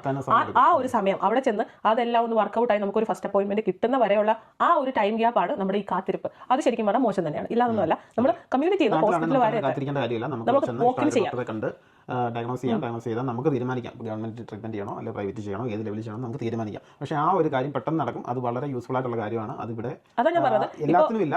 ഡയഗ്നോസിസ് ഞാൻ പറയുന്നത് എനിക്കാണേലും നമുക്ക് ആർക്കാണേലും ഒരു ഡയഗ്നോസിസ് പെട്ടെന്ന് വേണമെന്നുണ്ടെങ്കിൽ അത് നാട്ടിലെ പറ്റത്തുള്ളൂ. കാര്യം അത്ര അഡ്വാൻസ്ഡ് ആയിട്ടുള്ള ഇവിടുത്തെ പോലെ തന്നെ അഡ്വാൻസ്ഡ് ആയിട്ടുള്ള സിസ്റ്റം ഒക്കെ നാട്ടിലുണ്ട്. പൈസ കൊടുക്കേണ്ടതേ ഉള്ളൂ. അവിടെ ചെല്ലുക, അവിടുത്തെ ഡോക്ടേഴ്സിന്റെ ബ്രെയിൻ അത്ര അടിപൊളിയാണ്. അവരുടെ ഒരു എക്സ്പീരിയൻസ് ഒന്നും പറയാനില്ല. ഡയഗ്നോസ് ചെയ്യാനുള്ള അവരുടെ കഴിവ് നമുക്ക് അത് പെർഫെക്റ്റ് ആണ്. അപ്പോൾ അത് മോശം പറയത്തില്ല. ഞാൻ പറഞ്ഞു എനിക്ക് ഭാവിയിൽ എന്തെങ്കിലും ഡൗട്ട് ഉണ്ടെങ്കിൽ ഞാൻ നാട്ടിൽ പോയി ഡയഗ്നോസ് എടുക്കത്തുള്ളൂ. ആ ഡയഗ്നോസിസ് കൊണ്ടൊന്നും ഇവിടെ ഒരുപാട് ശതമാനം ഡോക്ടേഴ്സ് ഇവിടെ വർക്ക് ചെയ്യുന്നുണ്ട്. പക്ഷേ അവർക്ക് ഇവിടെ വർക്ക് ചെയ്യുമ്പോൾ ഇവർക്ക് ഇവിടുത്തെ സിസ്റ്റം അനുസരിച്ച് പോകാൻ പറ്റുള്ളൂ. അപ്പോൾ ആ വെയിറ്റിംഗ് ലിസ്റ്റും കാര്യങ്ങളൊക്കെ ഉണ്ട്. പക്ഷേ അവർ ഇവിടെ വർക്ക് ചെയ്യുന്നു പറഞ്ഞിട്ട് നേരെ അവർക്ക് ഡയഗ്നോസിസ് എടുത്താൽ കൊടുക്കാൻ പറ്റില്ല. അപ്പം അവരുണ്ടെങ്കിലും നമുക്ക് ഈ പറഞ്ഞ സ്റ്റെപ്പ് ബൈ സ്റ്റെപ്പേ നമുക്ക് പോകാൻ പറ്റുള്ളൂ.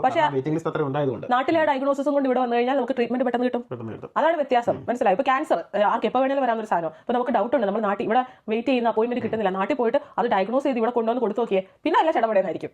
അതിന് ഒരു പൈസ പോലും കൊടുക്കണ്ട. എല്ലാ സിസ്റ്റത്തിനും അതിൻ്റെതായ മോശം സൈഡുണ്ട്, നല്ല സൈഡുണ്ട്. പിന്നെ നാട്ടിൽ പ്രൈവറ്റ് ഹോസ്പിറ്റലുകളിലെ 90% ഡോക്ടേഴ്സ്, 90 വേണ്ട 80% ഡോക്ടേഴ്സും ഈ സ്കാന് MRI എല്ലാത്തിനും അവർക്ക് കമ്മീഷനുണ്ട്. ഒരു പേഷ്യന്റിന്റെ CT ഹെഡ്, അത് CT ഹെഡ് ആണെങ്കിലും MRI ആണെങ്കിലും ഏത് പാർട്ടാണെങ്കിലും അവർക്ക് ടൈപ്സ് ഉണ്ട്. അവിടെ നിന്നെല്ലാം എല്ലാ ഡോക്ടേഴ്സും ഉണ്ടെന്ന് ഞാൻ ഇപ്പോഴും പറയുന്നത്. നല്ല ഡോക്ടേഴ്സിനെ, വളരെ നല്ല ഡോക്ടേഴ്സിന് ഒരു പൈസ പോലും കമ്മീഷൻ ഒന്നും വായിക്കാത്തവരെ ഞാൻ കണ്ടിട്ടുണ്ട്. എന്നാൽ ഫുൾ അഴിമതിയിൽ നിൽക്കുന്ന ഡോക്ടേഴ്സിനെ ഞാൻ കണ്ടിട്ടുണ്ട്. എല്ലാം കൊണ്ട് ഓടിക്കാറും വലിയ സംഭവങ്ങളും ഒക്കെ ജീവിക്കുന്ന ആൾക്കാരെ ഞാൻ കണ്ടിട്ടുണ്ട്. ഇല്ലാന്നൊന്നുമല്ല. അപ്പോൾ അങ്ങനെയുണ്ട്, കമ്മീഷൻ ഉണ്ട്. അതാ പറഞ്ഞേ, മെഡിക്കൽ റെപ്രസെന്റേറ്റീവ്സ് കാശ് കൊടുക്കുന്നവരും അങ്ങനെ ഒരുപാട് ഞാൻ കണ്ടിട്ടുണ്ട്. അല്ല, ഞാൻ എല്ലാം കണ്ടിട്ടുണ്ട്. മരുന്നുകൾ ആവശ്യമില്ലാത്ത മരുന്ന് കൊടുക്കുന്നത്, എഴുതുന്നതും ഒക്കെ ഞാൻ കണ്ടിട്ടുണ്ട്. ഇല്ലാന്ന് പറയുന്നില്ല. പക്ഷേ അങ്ങനെ ചെയ്യുന്നവർ വളരെ കുറവാണ്. പക്ഷേ നമുക്കറിയത്തില്ല നമ്മൾ നാളെ അവിടെ ചെന്ന് മലന്ന് കിടക്കുമ്പോൾ ഏത് ഡോക്ടറാണ് നമ്മളെ ചികിത്സിക്കുന്നതെന്ന്, നമ്മുടെ ഭാഗ്യം എന്താണെന്ന്. അപ്പോൾ അങ്ങനത്തെ ഒരു സംഭവം NHSൽ ഇല്ല എന്നുള്ളതാണ് ഏറ്റവും വലിയത്. അതായത് ഒരു കറപ്ഷനോ ആരും എക്സ്ട്രാ പൈസ കൊണ്ടുപോയി നമ്മളിൽ നിന്ന് ആരും ഒരു കാശ് ഉണ്ടാക്കിക്കൊണ്ട് പോകുന്നില്ല. എല്ലാവർക്കും എംപ്ലോയറായ NHS ആണ് കാശ് കൊടുക്കുന്നത്. അത് മാത്രമേ ഉള്ളൂ. അല്ലാതെ വീട്ടിൽ ചെന്ന് കാണുന്നതുകൊണ്ട് പ്രൈവറ്റ് കൺസൾട്ടേഷനും പ്രൈവറ്റ് വിങ്ങും ഉണ്ട് ഇവിടെ. ആ പ്രൈവറ്റ് ആയിട്ട് ഡോക്ടേഴ്സിനെ കാണാം. പ്രൈവറ്റ് ക്ലിനിക്സ് ഉണ്ട് ഇവിടെ, മയോ ക്ലിനിക്സ് ഉണ്ട്, അമേരിക്കക്കാർ ഒരുപാട് ക്ലിനിക്സ് ഉണ്ട് ഇവിടെ. നിങ്ങൾക്ക് അങ്ങനെയുള്ള ക്ലിനിക്സ് പോകണം, അവിടെ പോയി കാശ് കൊടുത്താൽ ഇന്നലെ അപ്പോയിന്റ്മെന്റോ അല്ല നാളെ മറ്റന്നാളോ അപ്പോയിന്റ്മെന്റ് കിട്ടും. നല്ല ഒന്നാന്തര കൺസൾട്ടൻസിനെ കിട്ടും. ഒന്നാന്തര കൺസൾട്ടൻസിനെ കിട്ടും. ഞാൻ കണ്ടിട്ടുണ്ട് അങ്ങനത്തെ ആൾക്കാർ. അതായത് നല്ല ഒന്നാന്തര കൺസൾട്ടൻസിന്റെ പ്രൈവറ്റ് ആയിട്ട് പോയി കണ്ടിട്ട് അവർ പിന്നെ NHS വന്ന് ആ ഡോക്ടർ അണ്ടറിൽ ട്രീറ്റ്മെന്റ് എടുക്കുന്നത്. അതായത് ആ ഡയഗ്നോസിസ് ഗ്യാപ്പ് അങ്ങ് പോയി. അല്ല, ഇവിടെ പ്രൈവറ്റ് ഹോസ്പിറ്റൽസ് ഉണ്ടെങ്കിലും എമർജൻസി, അതായത് ഇപ്പം എമർജൻസി ഇല്ല അവിടെ. അവിടെ എന്ന് പറഞ്ഞാൽ നമുക്ക് പ്ലാൻഡ് സർജറി അല്ലെങ്കിൽ പനി അതുപോലെ എക്സാമ്പിൾ ഞാൻ പറഞ്ഞു. അതായത് ഇപ്പൊ അവിടെ സർജറിക്ക് പോയ ഒരു പേഷ്യന്റ് അവിടെ വെച്ചിട്ട് കാർഡിയാക് അറസ്റ്റ് വന്ന അല്ലെങ്കിൽ ഒരു അങ്ങനത്തെ വലിയ വലിയ സർജറീസ് പോലും അങ്ങനെ എന്തെങ്കിലും സംഭവിച്ചാൽ അവിടുന്ന് നേരെ NHS ഹോസ്പിറ്റലോട്ട് കൊണ്ടുവരും. അതിനുള്ള എക്സാമ്പിൾ ഞാൻ പറയാം. ഞാൻ വർക്ക് ചെയ്തോട്ട് വാസ്കുലർ അല്ലേ, അബ്ഡോമിനൽ അയോട്ടിക് അനൂറിസം. ഒരു പേഷ്യന്റിന് അനൂറിസം വന്നു കഴിഞ്ഞാൽ ഇംഗ്ലണ്ടിൽ 5 ഹോസ്പിറ്റൽ അങ്ങാണ്ടുള്ളൂ ചെയ്യുന്നത് തന്നെ ഒന്നാമത് സർജറി. ഇനി എത്ര വലിയ കൺസൾട്ടന്റ് ഏത് പ്രൈവറ്റ് ഹോസ്പിറ്റലിൽ വർക്ക് ചെയ്താലും അവരവിടെ അത് ചെയ്യത്തില്ല. അവർ അവിടുന്ന് റെഫർ ചെയ്ത് ഇത് ചെയ്യുന്ന സ്ഥലത്തെ വിടത്തുള്ളൂ. NHS അത് ചെയ്യുന്നുള്ളൂ. ഇനി എത്ര വലിയ പ്രൈവറ്റ് ഇൻഷുറൻസ് ഉണ്ടെന്ന് പറഞ്ഞ ആളാണെങ്കിലും ആ പേഷ്യന്റ് NHSന്റെ A&E കൂടെ വോക്കിൻ ചെയ്ത് വന്ന് അനൂറിസം പൊട്ടിയില്ലെങ്കിൽ ദൈവം സഹായിച്ച് A&E കൂടെ വോക്കിൻ ചെയ്ത് അവിടുത്തെ വാർഡിൽ ചെന്ന് എല്ലാ പ്രീ ചെക്സും ചെയ്ത് അവരുടെ തിയേറ്ററിൽ നിന്ന് സർജറിയും ചെയ്ത് അവരുടെ ICUവിൽ കിടന്ന് എല്ലാം ഭേദമായി നടക്കാറാകുമ്പോൾ അവിടുത്തെ ഒരു പ്രൈവറ്റ് വാർഡിൽ പോയി ഇൻഷുറൻസ് ഉള്ള ഒരു വാർഡിൽ പോയി കിടക്കാൻ പറ്റും. അതാണ് ഇവിടുത്തെ പ്രൈവറ്റിന്റെ ഒരു ന്യൂനത. ചിലപ്പോൾ പനിക്കും ചൊറിക്കും ചിരങ്ങിനും ഒക്കെ അവിടെ ചെന്ന് പെട്ടെന്ന് മരുന്ന് കിട്ടുമായിരിക്കും, ഇല്ലാന്നല്ല. പക്ഷേ ഇമാതിരി വലിയ വലിയ അസുഖങ്ങൾ എനിക്ക് അവിടെ ഹാർട്ട് സർജറി ഒന്നും പ്രൈവറ്റ് ചെയ്യുമെന്ന് എനിക്ക് തോന്നുന്നില്ല. അവിടെ ഏറ്റവും മാക്സിമം ചെയ്യുന്ന എനിക്ക് തോന്നുന്നു ഹിപ്പ് റീപ്ലേസ്മെന്റ് ചെയ്യും, നീ റീപ്ലേസ്മെന്റ്, അങ്ങനത്തെ സർജറീസ് ഒക്കെ ചെയ്യുന്നു. എന്നാലും അതിന് കോംപ്ലിക്കേഷൻസ് ഉണ്ടായാലും അവർ NHSലോട്ടാണ് പറഞ്ഞു വിടുന്നത്. അപ്പോൾ ആ ഒരു NHSനെയാണ് ഈ ആൾക്കാർ കുറ്റം പറയുന്നത് കാണുന്നത്. ഓക്കെ, അപ്പോൾ നമ്മൾ NHS ഇംഗ്ലണ്ടിന്റെ കമ്മ്യൂണിറ്റി ഹെൽത്ത് കെയറിനെ കുറിച്ച് മൊത്തം പറഞ്ഞു കഴിഞ്ഞു അല്ലേ? ഇല്ല, തുടങ്ങിയല്ലേ ഉള്ളൂ. നമ്മൾ മെറ്റേണിറ്റി വരെയല്ലേ ആയുള്ളൂ, ജനിച്ചത് മാത്രമല്ലേ പറഞ്ഞുള്ളൂ. ഇനി ഒരു ഹോൾ അഡൽട്ട് ഫുഡിൽ എവിടെയൊക്കെ കമ്മ്യൂണിറ്റി സർവീസ് ഹെൽപ്പ് ചെയ്യും. പിന്നെ അത് കഴിഞ്ഞ് എൽഡർലിയിൽ നഴ്സിംഗ് ഹോം ഉണ്ട്, പാലിയേറ്റീവ് ഉണ്ട്, ഹോം കെയർ ഉണ്ട്, റാപ്പിഡ് റെസ്പോൺസ് ഉണ്ട്, അങ്ങനെ ഒരുപാട് സാധനങ്ങളുണ്ട്. നമ്മൾ തുടങ്ങിയിട്ടല്ലേ ഉള്ളൂ. പിന്നെ ഒരുപാട് കാര്യങ്ങൾ നമുക്ക് പറയാം, കമ്മ്യൂണിറ്റി മാത്രം. അപ്പോൾ ഇതെല്ലാം കൂടെ നമുക്ക് ഒറ്റ ഇതിൽ അപ്പോൾ നമുക്ക് ഇന്നത്തെ വീഡിയോ വൈൻഡ് ചെയ്യാം. അപ്പം നമ്മൾ ഇപ്പം പറഞ്ഞ കാര്യങ്ങളൊക്കെ കുറേ പേർക്ക് മനസ്സിലായി കാണും എന്ന് വിചാരിക്കുന്നു. അപ്പോൾ നമ്മൾ അടുത്ത വീഡിയോയിൽ ഇതിന്റെ കണ്ടിന്യൂഷൻ ആയിട്ട് വരും. അതായത് കമ്മ്യൂണിറ്റി ഹെൽത്ത് കെയറിന്റെ തന്നെ ബാക്കി പറയാനുണ്ട്, പിന്നെ NHS ഇംഗ്ലണ്ടിന്റെ ബാക്കി കാര്യങ്ങളൊക്കെ പറയാനുണ്ട്. പിന്നെ നമ്മൾ ഈ ഒരു വീഡിയോ കൊണ്ട് ഉദ്ദേശിക്കുന്നത് NHS ലോകത്തിലെ ബെസ്റ്റ് സർവീസ് ആണെന്നൊന്നും സ്ഥാപിക്കാനൊന്നുമല്ല. ഞങ്ങൾ മറ്റേ എന്താണ് നമ്മുടെ മറ്റേ വീഡിയോയുടെ താഴേക്ക് വന്ന ആൾക്കാർ കമന്റ് ചെയ്തിട്ടുണ്ട്, നിങ്ങൾ അങ്ങ് ഇന്ത്യയിൽ നിന്ന് അങ്ങ് എന്നപ്പോഴത്തേക്ക് അവിടുത്തെ എത്ര പന സിസ്റ്റം ആയാലും അതിനെ നിങ്ങൾ വൈറ്റ് വാഷ് ചെയ്യാൻ ശ്രമിക്കുന്നതാണ്. നമുക്ക് വൈറ്റ് വാഷ് ചെയ്യേണ്ട ആവശ്യമൊന്നുമില്ല. നല്ലതല്ലെങ്കിൽ നല്ലതല്ലാന്ന് എവിടെയും പറയാനുള്ള അഭിപ്രായ സ്വാതന്ത്ര്യമുള്ള രാജ്യമാണത്. നമ്മൾ ഒരിക്കലും നമ്മുടെ നാടിനെ കുറ്റം പറയല്ല. നമ്മുടെ നാട്ടിലെ അടിപൊളിയാണ്. പക്ഷേ അവർ കുറച്ച് കാര്യങ്ങളാണ് ചെയ്യുന്നത്, അത് അടിപൊളിയായിട്ട് തന്നെയാണ് അവർ ചെയ്യുന്നത്. പക്ഷേ NHSനെ സംബന്ധിച്ചോളം ഒരുപാട് കാര്യങ്ങൾ ചെയ്യുന്നുണ്ട്. അപ്പോൾ അതിൽ കുറേ കാര്യങ്ങൾ നന്നായിട്ട് ചെയ്യുന്നുണ്ട്, കുറേ കാര്യങ്ങൾ അവരെ കൊണ്ട് പറ്റുന്നില്ല. അത് നമ്മൾ തുറന്നു തന്നെ പറയുന്നുണ്ട്. അപ്പം അത് പറഞ്ഞല്ല, നമ്മൾ ഇപ്പൊ ഈ പറഞ്ഞ നാട്ടിലെ യൂട്യൂബറിനെ കുറ്റം പറയുന്നില്ല, ഇവിടുത്തെ യൂട്യൂബറിനെ കുറ്റം പറയുന്നില്ല. പക്ഷേ അതിന്റെ ഇടയ്ക്ക് അതിന്റെ താഴെ വന്ന് ഒന്നും അറിയാതെ മറ്റേ എന്തായിരുന്നു മുറിവൈദ്യൻ ആളെ കൊല്ലുന്നു പറയുന്ന പോലെ അവിടുന്ന് ഇവിടുന്ന് കുറച്ച് കാര്യം അറിഞ്ഞുകൊണ്ട്, അല്ലെങ്കിൽ ഒരിക്കൽ A&Eയിൽ പനിയും ചുമയും കൊണ്ട് പോയിട്ട് അയ്യോ എനിക്ക് മരുന്ന് കിട്ടിയില്ല, ഞാൻ 10 മണിക്കൂർ വെയിറ്റ് ചെയ്തു, അല്ലെങ്കിൽ കൈയുടെ ഒരു ചെറിയ മൈനർ ഫ്രാക്ചറും കൊണ്ട് പോയി അവിടെ ഇരുന്നു, അയ്യോ എനിക്ക് മരുന്ന് കിട്ടിയില്ല, എന്നെ അവിടെ ഇരുത്തി എന്നൊക്കെ പറഞ്ഞ് ദുരനുഭവം ഉണ്ടായ ആൾക്കാരുണ്ട്. ഇല്ല, എന്നിട്ട് അതിന് അത് പൊക്കി പിടിച്ചുകൊണ്ട് NHS ഫുള്ള് ഭയങ്കര മോശമാണെന്ന് പറഞ്ഞ ആൾക്കാരെ തെറ്റിദ്ധരിപ്പിക്കാൻ ശ്രമിക്കുന്ന അവർക്കുള്ള വീഡിയോ ആണ്. അപ്പോൾ ഈ വീഡിയോ എല്ലാം കണ്ടവർക്ക് കുറേ ഈ കാര്യങ്ങൾ അറിയാത്ത ഒരുപാട് പേരുണ്ട്. അപ്പോൾ നമ്മൾ ഈ ഫീൽഡിൽ ഒക്കെ വർക്ക് ചെയ്യുന്നുണ്ടും ഇവിടെ നിൽക്കുന്നുണ്ടും നമുക്കറിയാം. അപ്പോൾ നമ്മൾ അറിയാവുന്ന കാര്യങ്ങളൊക്കെയാണ് പറയുന്നത്. അപ്പോൾ ഇതിൽ എന്തെങ്കിലുമൊക്കെ അഭിപ്രായ വ്യത്യാസം ഉള്ളവരുണ്ടെങ്കിൽ കമന്റ് ചെയ്യാം, നമുക്കത് ഡിസ്കസ് ചെയ്യാം. പിന്നെ അടുത്ത വീഡിയോയിൽ നിങ്ങൾ എന്തെങ്കിലും പോയിന്റ്സോ അങ്ങനെ എന്തെങ്കിലും പറയണമെന്നുണ്ടെങ്കിൽ അത് നിങ്ങൾക്ക് പറയാം. ഞങ്ങൾക്ക് ആ പരിമിതിയാണെങ്കിൽ ഞങ്ങൾ ആരെങ്കിലും ചോദിച്ചിട്ടല്ലോ അതും കൂടെ ഡിസ്കസ് ചെയ്യാം.